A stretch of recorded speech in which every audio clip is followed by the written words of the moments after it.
ચાલે છે. ચૈત્ર માસની અંદર વિશેષ કરીને દરેક ભાઈઓ બહેનો કીડિયા રોગ પૂરવી જોઈએ.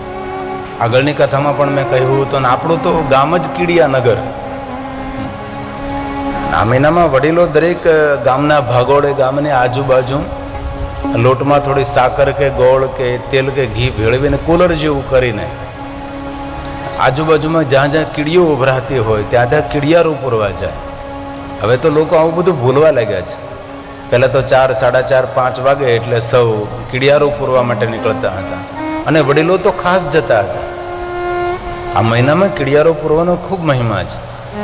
આપણા ગામનું નામ જ કીડિયાનગર છે.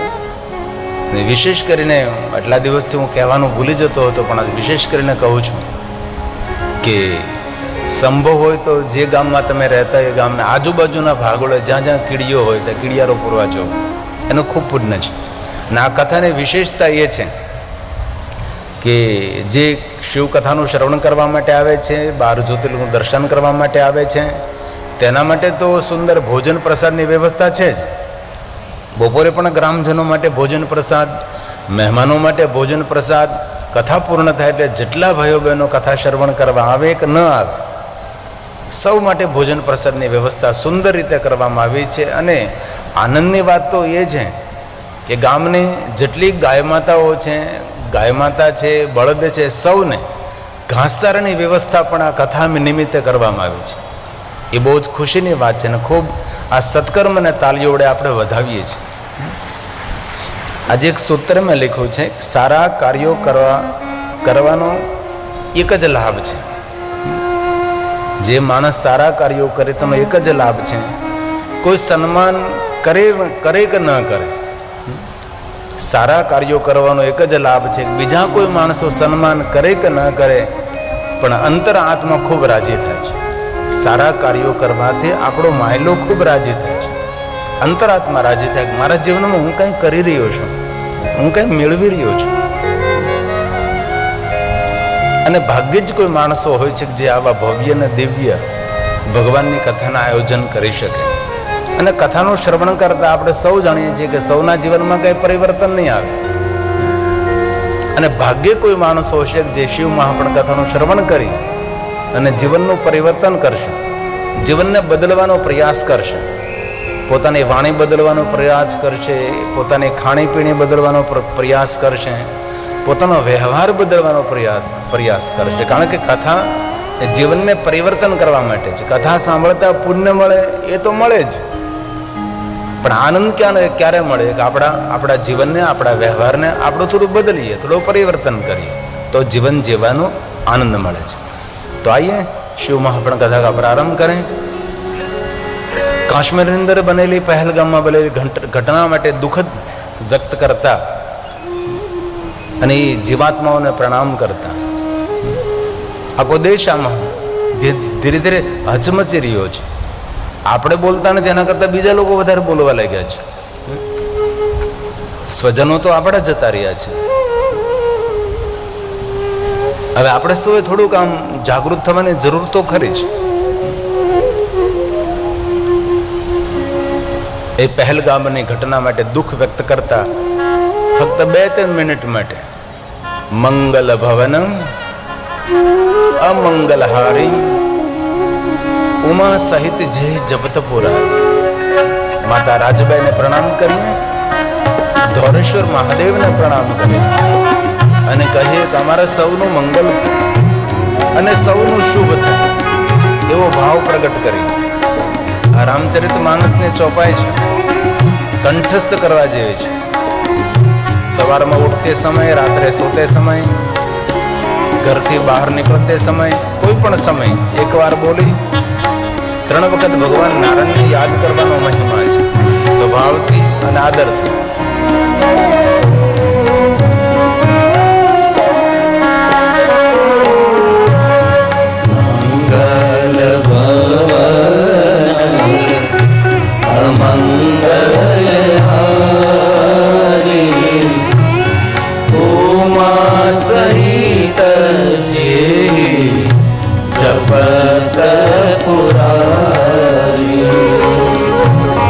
મંગલ ભવ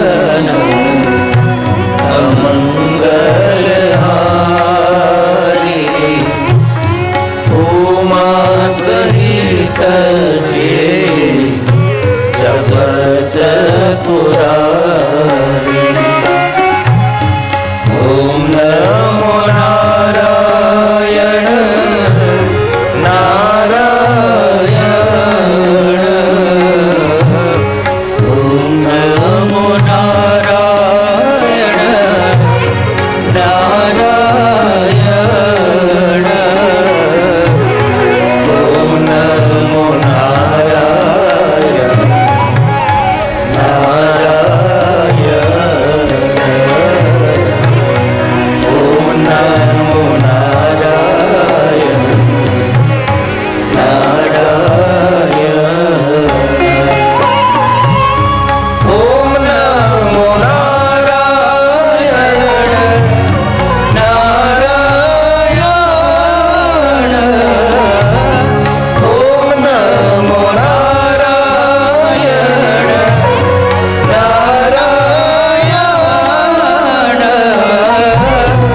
ओम नमो नारायण नारायण। ओम नमो नारायण नारायण। ओम नमो नारायण नारायण। ओम नमो नारायण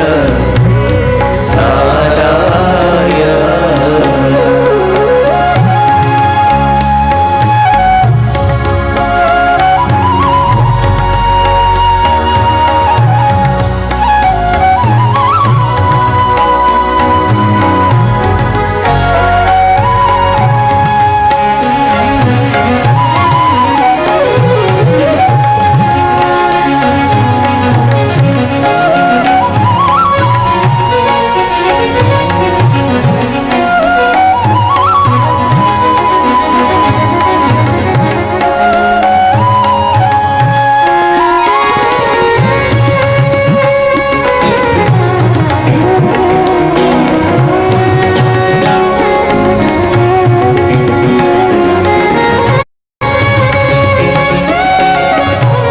ओम नमो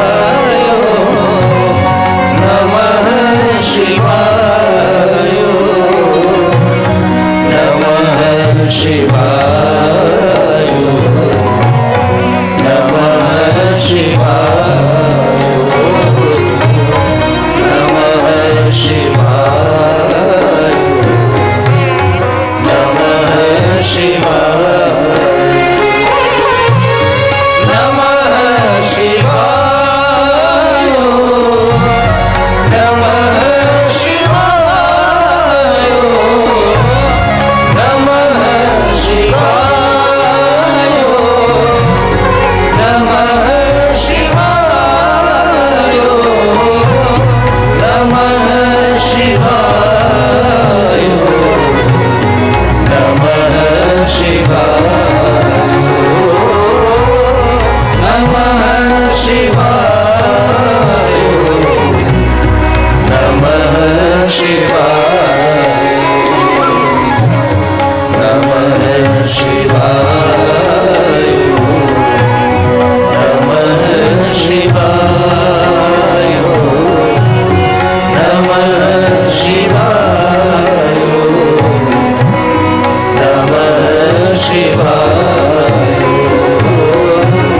नमः शिवाय।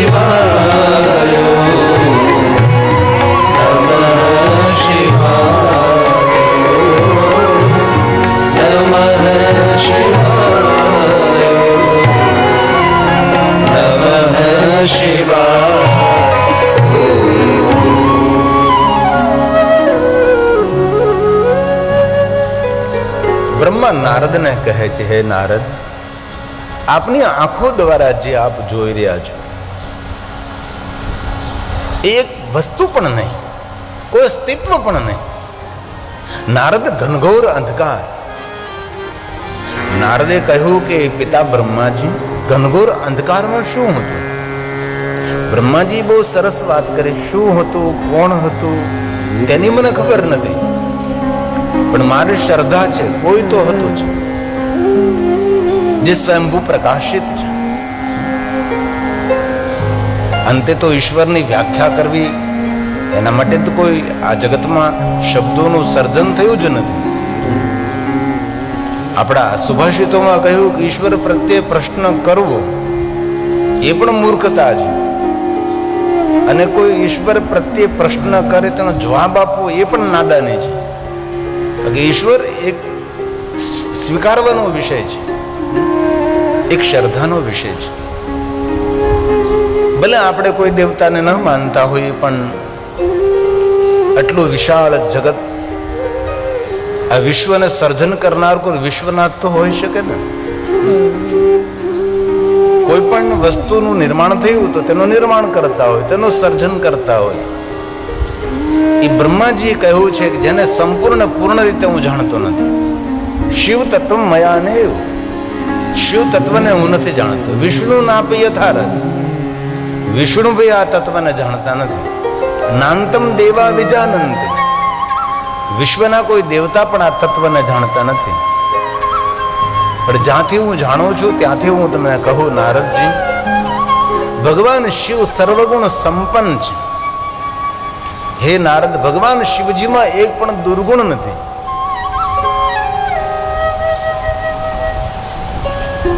ભગવાન શિવજીના સર્વ ગુણો છે, ગુણાતીત છે, ગુણાધાર છે, ગુણ બીજમ. ભગવાન શિવજીના ચરિત્રોમાં જો આપણે જોઈએ તો ભગવાન શિવજીના ચરિત્રમાં કોઈ પણ જગ્યાએ નાનકડો સરખો પણ દુર્ગુણ નથી. એ તો લોકોએ ખોટી ખોટી વાતો કરીને ભગવાન શિવજી પ્રત્યે, સમાજની અંદર ખોટી વાતો કરીને શિવ પ્રત્યે થોડીક અલગ વાતો કરી કે શિવજી તો ક્રોધી છે. અરે ભગવાન શિવજીને ક્રોધ કરવાની જરૂર જ નથી. જેમની ભ્રુકુટી માત્રથી જગતનું સર્જન થાય છે, સંચાલન થાય છે, વિસર્જન થાય છે. ભવદ ભ્રુ પ્रणहिता, જેમની ભ્રુના ઈશારા માત્રથી જગત સંચાલિત થાય છે. હવે માણસને ક્રોધ ક્યારે આવે? જ્યારે એનું ધાર્યું થતું ન હોય ત્યારે, અથવા એ જે કરવા માંગતો હોય ને સામેનો માણસ કરે નહીં અને કરવા તૈયાર ન થાય ત્યારે આપણે અણગમો થાય, તેના પ્રત્યે આપણને અરુચિ થાય. એક સીધી વાત છે. હવે ભગવાન શિવજી તો એવા સમર્થ દેવ છે કે જેમની ભ્રુકુટી માત્રથી જગતનું સર્જન વિસર્જન થઈ શકે છે. અને ભગવાન શિવની કૃપા વગર આ જગતની અંદર એ ઘાસનું તણકો પણ ના હાલે. ભલે આપણા કીડિયાનગરની અંદર એટલું મોટું ભવ્ય દિવ્ય આયોજન થયું, આપણે એવું માનતા હોઈએ છીએ કે આપણા માધ્યમ દ્વારા થયું, પણ ભગવાન આપણને યશ અપાવવાના હોય કે દુનિયામાં ઘણા બધા ધનપતિઓ છે, કોઈ આ કાર્ય નહીં કરી શકે, પણ આ સુંદર ને દિવ્ય કાર્યક્રમનો અવસર શ્રી રાઠોડ દિનેશભાઈ ગેલાભાઈને જ પ્રાપ્ત થશે. એ ભગવાન શિવની કૃપા છે. એ વિચાર ઉત્પન્ન થવો, વિચાર ઉદ્ભવવો એ પણ એક ઈશ્વરની કૃપા હોય છે. ઈશ્વરની કૃપા વગર આપણે શ્વાસ પણ ન લઈ શકીએ. આપણે સૌ જાણીએ છીએ એક કદમ ચાલી પણ ન શકીએ. તો શિવજીના માટે ઘણા લોકો એમ કહ્યું કે ભાઈ શિવજી તો ત્રીજું નેત્ર ખોલે ને બાળીને ભસ્મ કરી દે ને શિવજી તો બહુ ક્રોધ કરે, અને પછી ઉપરથી એવું કહે કે મહાદેવના ભક્તો ક્રોધી બહુ હોય. એવું કોને કહ્યું કે મહાદેવના ભક્તો ક્રોધી હોય? સ્વયં શિવ એમ કહે છે કે ક્રોધ કરનારો છે મારો ભક્ત નથી. જે હંમેશા હર સ્થિતિમાં શાંત રહેનારો છે એ મારો ભક્ત છે. આવું શંકર ભગવાને પોતાના ભક્તોના લક્ષણોનું વર્ણન કર્યું છે. મહાદેવના ભક્તોની ઓળખાણ ભાલમાં ભસ્મનું ત્રિપુંડ છે, પણ લક્ષણ નથી. રુદ્રાક્ષ ધારણ કરવું એ શિવ ભક્તની ઓળખાણ છે, પણ એ લક્ષણ નથી. મહાદેવના ભક્તોનું મોટામાં મોટો પરિચય છે કે શાંત રહેવું. તેનું લક્ષણ શાંત રહેવું એ છે. કોઈ પણ મહાદેવનો ભક્ત હોય, કોઈ પણ જાતિ જ્ઞાતિ વર્ણનો હોય, જે મહાદેવના ભક્તો હંમેશા શાંત હોય છે, એ ઉગ્ર ન હોય. વાત વાતમાં ઉગ્રતા કરવી, વાત વાતમાં ક્રોધ કરવો, નાની નાની વાતોમાં મોટા મોટા ક્રોધ કરવા, એ તો અજ્ઞાનતા છે. સ્વયં ભગવાન શિવજી જ્યારે અસુરોનો સંહાર કરનારી મહાકાલીને ક્રોધ ઉપર જ્યારે પ્રવચન આપ્યો, જ્યારે શંકર ભગવાને સ્વયં કહ્યું કે જે ઉગ્ર રહે છે, જે ક્રોધી રહે છે, એનો સમય અંતરે નાશ થાય છે. એ બીજાનો નાશ કરી શકે કે ન કરી શકે, હમણાં પોતાનો જરૂર નાશ કરે છે, પોતાનો સર્વ વિનાશ થાય છે. તેથી જે શાંત રહેનારો છે એ મહાદેવનો ભક્ત છે. વાત વાતમાં ક્રોધ કરે છે, ઉગ્રતા પકડે છે, એ મહાદેવના ભક્તનું લક્ષણ નથી. અને મહાદેવજી ક્રોધાવતાર નથી, ભગવાન શંકરજી કરુણા અવતાર છે. આ કારણ કરુણા કરનારા ભગવાન મહાદેવ છે. સામેના વ્યક્તિમાં યોગ્યતા હોય કે ન હોય, પણ ભગવાન શિવજી નિરંતર સૌ પર કરુણા કરે છે. આપણે તો લોકોને એવું પ્રવચનમાં કહ્યું ભગવાન શિવજી બહુ જ ક્રોધ કરે છે, મહાદેવના ભક્તો ક્રોધી હોય, એવું ના હોય. શિવનો ભક્ત હંમેશા શાંત રહેનારો હોય છે, અને ભગવાન શિવજી શાંત રહેનારા દેવ છે. તેથી તો આપણે મહાદેવને સન્મુખ બોલતા હોઈએ છીએ, શાંતાકારમ શિખર શયનમ, શાંત રહેનારા દેવ છે. અને શિખર શયન શિખરસ્થ છે. મહાદેવ ને કોઈ પણ દ્રષ્ટિથી આપ દેખો, ભગવાન શિવજી શિખરસ્થ છે. તપ માર્ગમાં દેખો, શિખરસ્થ એટલે સર્વોપરી, સર્વશ્રેષ્ઠ, એનાથી ઉપર કોઈ જઈ જ ન શકે. ભગવાન શિવ જેવું કોઈ તપ ન કરી શકે, તપમાં શિખરસ્થ છે. ભગવાન શિવ જેવા કોઈ સંન્યાસી નહીં, શિખરસ્થ છે. ભગવાન શિવ જેવા કોઈ યોગી નહીં, યોગ માર્ગની અંદર ભગવાન શિવજી શિખરસ્થ છે. ભગવાન શિવ જેવા કોઈ ધ્યાની પણ નહીં, યોગી પણ નહીં. ભગવાન શિવજી માટે કોઈ પણ દ્રષ્ટિથી આપ જુઓ, ભગવાન શિવ જેવો કોઈ જ્ઞાની પણ નહીં, અને ભગવાન શિવ જેવા કોઈ સંસારી પણ નહીં. કોઈ પણ દ્રષ્ટિએ મહાદેવને આપ જુઓ તો શિવજી દરેક ક્ષેત્રમાં શિખરસ્થ છે. શિખરસ્થ એટલે એનાથી ઉપર કોઈ જઈ જ ન શકે. જે દુનિયાનું ઊંચામાં ઊંચું શિખર હોય તો એવરેસ્ટ છે ભાઈ, એનાથી ઉપર કોણ જઈ શકે? એવા ભગવાન શિવ છે. કોઈ પણ માર્ગમાં આપ જુઓ, ઉદારતામાં શિખરસ્થ, ત્યાગમાં શિખરસ્થ, કથા કહેવામાં શિખરસ્થ, કથા સાંભળવામાં શિખરસ્થ. મહાદેવ જેવી કોઈ કથા કહી પણ ન શકે, અને મહાદેવ જેવી કોઈ કથા સાંભળી પણ ન શકે. તેથી ભગવાન શિવજીને શિખરસ્થ ગયા છે. તો મહાદેવના ભક્તોનું પહેલું લક્ષણ છે શાંત રહેવું. જો આપણી જાતને આપણે મહાદેવના ભક્ત કહેવરાવતા હોય તો આપણે શાંત રહેતા શીખવું જોઈએ. કોઈ પણ સ્થિતિમાં શાંત રહેવું. અને શાંત રહેનારો માણસ જીવનમાં બહુ જ બધી વસ્તુ પ્રાપ્ત કરી શકે છે, બહુ જ બધી ઉપલબ્ધિ મેળવી શકે છે, અને પોતાના જીવન કાર્યમાં ખૂબ મોટી સફળતા મેળવી શકે છે. શાંત રહેનારો માણસ હંમેશા સુરક્ષિત પણ રહે છે. જેથી મહાદેવના ભક્તોનું પહેલું લક્ષણ છે શાંત રહેવું. તો આપ જો આપણી જાતને મહાદેવના ભક્ત કહેતા હો તો આજથી શાંત રહેતા શીખવું જોઈએ. આપણે તો ઘરમાં, બહાર કે વ્યવહારમાં એક નાનકડી વાત હોય તો કેટલી ઉગ્રતા પકડીએ છીએ, એક નાનકડું કામ હોય તો કેટલો મોટો આપણે ક્રોધ કરીએ છીએ. એ મહાદેવના ભક્તોનું લક્ષણ નથી. શાંત રહેવાથી માણસની રોગ પ્રતિકારક શક્તિ પણ વધે છે. શાંત રહેવાથી માણસની આયુમાં પણ વધારો થાય છે, માણસની ઉર્જામાં પણ વધારો થાય છે, અને શાંત રહેવાથી યાદ શક્તિ પણ વધે છે. ઉગ્ર અને ક્રોધી માણસ જલ્દી નાશ પામે છે, એ નષ્ટ થઈ જાય છે. તેથી ભગવાન શિવને આપણે કહીએ શાંતાકાર, શાંત રહેનારા દેવ છે. શાંતાકારમ શિખર શયનમ, શાંત રહેનારો દેવ છે. નારદજી અશાંત હતા. ભગવાન વિષ્ણુને પૂછ્યું કે ભગવાન વિષ્ણુ અશાંત તું, મારે શાંત રહેવા માટે શું કરવું જોઈએ? તો શું કહ્યું? જપહુ જાય શંકર સતનામા, હોય હૃદય તુર્ત વિશ્રામ. તમે શિવનું ભજન કરો એટલે શાંતિની અનુભૂતિ થશે. આ રામચરિત માનસને ચોપાય છે, તુલસીનો પ્રસાદ છે. જપહુ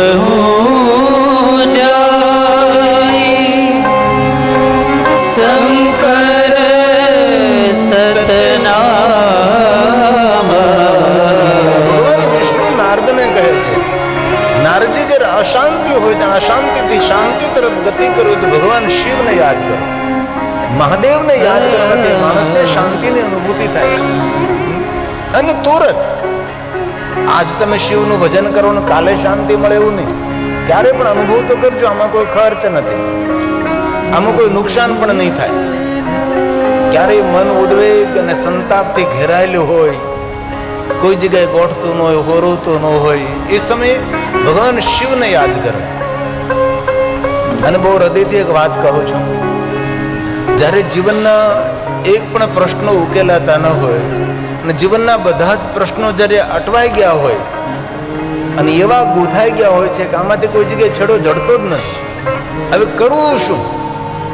આ પ્રશ્નનો ઉકેલ કેવી રીતે કરવો? આ પ્રશ્નનો ઉકેલ લાવનારી કોઈ માણસ નથી, કોઈ બુદ્ધિમતી વાળો માણસ પણ આપણી પાસે નથી. ત્યારે શું કરવું જોઈએ માણસ?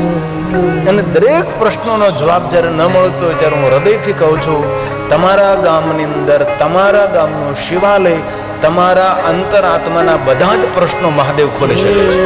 પણ શિવાલય પહોંચવું પડે તમારે. શિવાલય જીવનના પ્રશ્નોનો ઉકેલનું સ્થાન છે. પણ કેટલા જણા શિવાલય જાય છે ભાઈ? મન અશાંત હોય, ઉદ્વેગ હોય, તાપ સંતાપ હોય.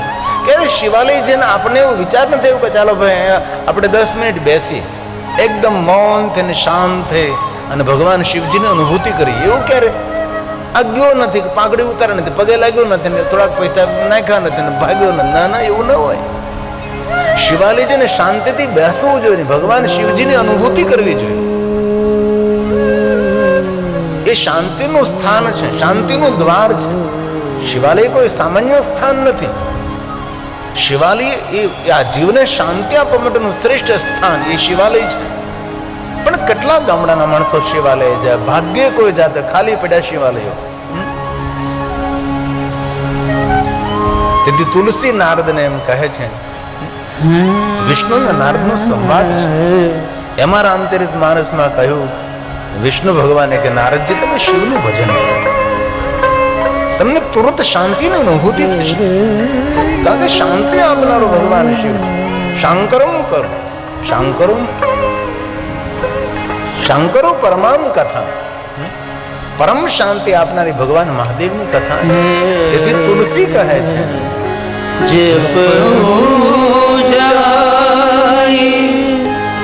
શંકર સતનામ. અને જીવનના દ્વાર ખોલવા, જીવનના હજારો ને કરોડો કરોડો કામ છોડીને શિવાલય જવાનું શરૂ કરો.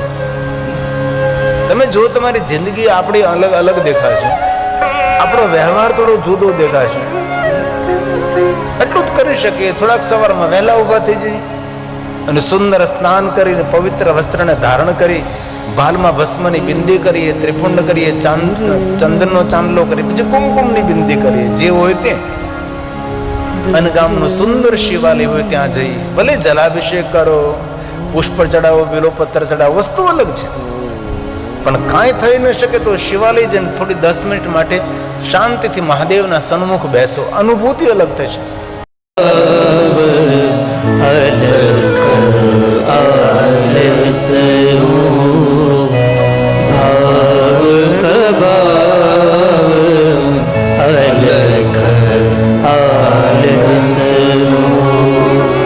નામ જપત મંગલ નિષિદશમુ.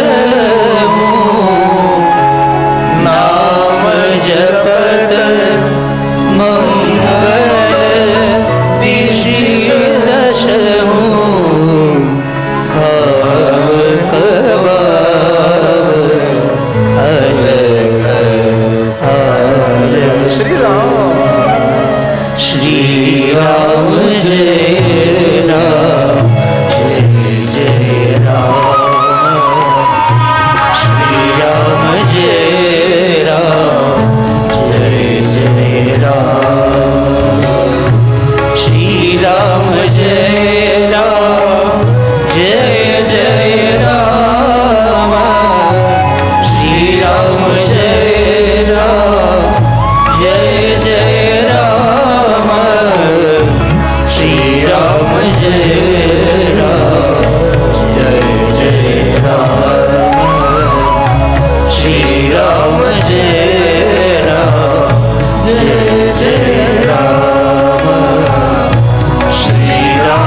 પુરાણજી પ્રયાગ તીર્થમાં કહે છે, હે મહાત્માઓ, દેવરાજ નામનો જીવાત્મા પરમ ગતિને પ્રાપ્ત થાય છે.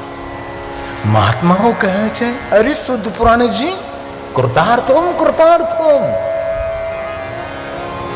આવા પાપી જીવાત્માઓ અજાણતા ભગવાન મહાદેવની કથાનું શ્રવણ કરવા માત્રથી જો મુક્તિને પ્રાપ્ત થતા હોય તો ભગવાન આ કથાનો મહિમા કેટલો છે. સર્વ મહાત્માઓ સુત પુરાણને કહેવા લાગ્યા, હે સુત પુરાણજી, સૂત સૂત મહાભાગ, હે મહાભાગ્યવાન સુત પુરાણજી, સર્વજ્ઞોસી મહામતે. હે સુત પુરાણજી, તમે દરેક વસ્તુને જાણનારા છો. આ સુંદર મહાત્મય કથાનું શ્રવણ કરતા અમે કૃતાર્થ થયા છે. આ કથા સાંભળતા અમને ઘણી બધી પ્રેરણાઓ મળે છે. કથામાં કોઈ નવી પ્રેરણા મળે, કોઈ નવી દિશા મળે, કોઈ નવો સંદેશ મળે, કોઈ નવી દ્રષ્ટિ મળે. ત્વત્ પ્રસાદા કૃતાર્થોહમ કૃતાર્થોહમ પુનઃ પુનઃ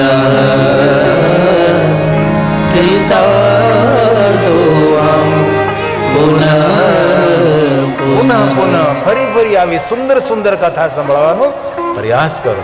સુત પુરાણજી, તમે ધન્ય છો. અમે આજ કથા સાંભળી છે, અમને એવું લાગે છે અમે પણ ધન્ય છીએ. અને ભગવાનની કથા તો ધન્ય કરનારી છે જ. કેટલી સુંદર વાત કરી. કથા કહેનાર આપ તો ધન્ય છો, અમે સાંભળી રહ્યા છીએ, અમે પણ ધન્ય. અને ભગવાનની કથા તો જગતને ધન્ય કરનારી છે. ધન્ય ધન્ય કથા શંભો, મહાદેવ, તમારી કથા ધન્ય છે. સ્તવં ધન્યો ધન્યેવ ચ યદા કર્ણેન માત્રેણ. જે કોઈ સાંભળે છે શિવલોકં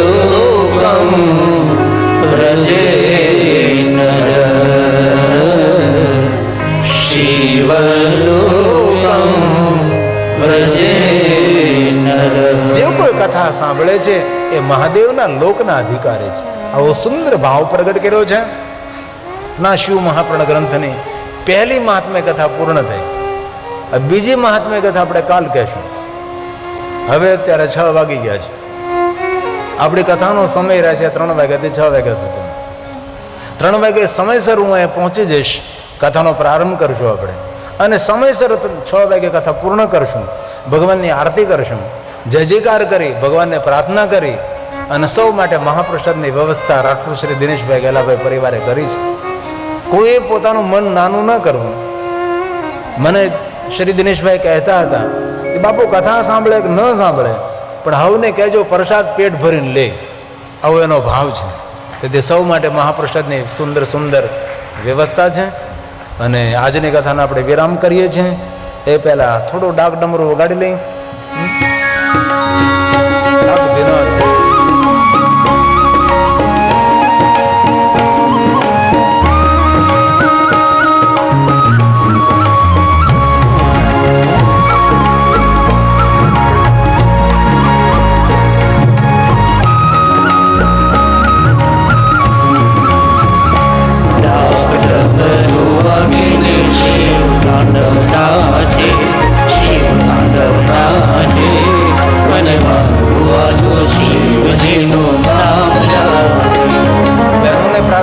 આવી શકો છો.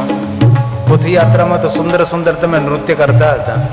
અહીંયા પણ તમારો યુનિફોર્મ પણ એક આ કથા આસ્થા ટીવીના માધ્યમથી દેશ દેશાંતર કથા જઈ રહી છે. આપ નૃત્ય કરી શકો છો.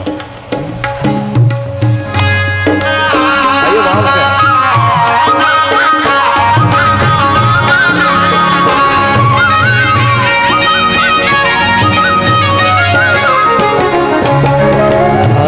ત્રિપુંડ ચંદ્ર આત્મા શોભે છે ત્રિશૂળ.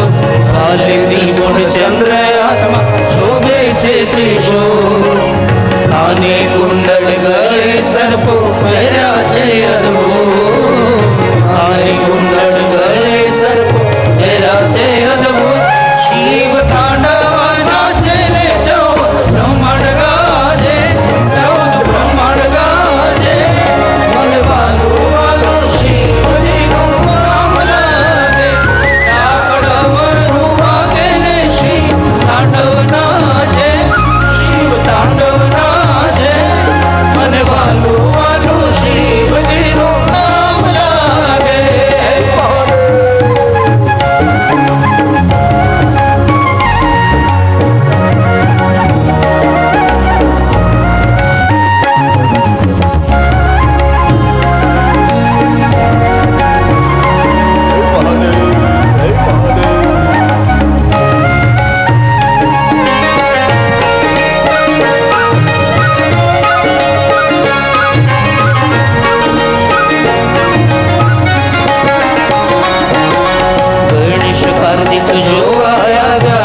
વિષ્ણુ